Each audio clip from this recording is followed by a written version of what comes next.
Structure मध्ये जेवढे carbon एकमेकांना लिंक झालेले आहेत त्या सगळ्या कार्बनची सिलेक्शन करून एक चेन तयार करायची. मग मे बी ती चेन 2 कार्बनची होईल, मे बी 3 कार्बनची होईल, मे बी 4 कार्बनची होईल, अशी चेन तुम्हाला सिलेक्ट करायची.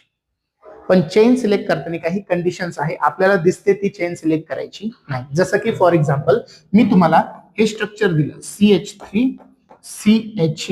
CH2 OH CH2 CH3 आणि मला दिसते ही चेन कार्बनची, हा कार्बन याला अटॅच झालाय, हा याला असे 4 कार्बन चेन मध्ये आले आणि ही चेन मी सिलेक्ट केली. तर हे माझं सिलेक्शन चुकीचं झालं, कारण की कंडिशन अप्लाय न करता मी चेन जी दिसते ती सिलेक्ट. मग कंडिशन काय आहे चेन सिलेक्शनची, हे का चुकलं जरा ते समजून घ्या. कंडिशन ही आहे की कंपाऊंड मधला फंक्शनल ग्रुप कोणता ते तुम्हाला पाहायचंय, ओळखायचंय. तर सगळ्यांना ओळखता येईल कोणता क्लास आहे ह्या कंपाऊंडचा? बोला बोला.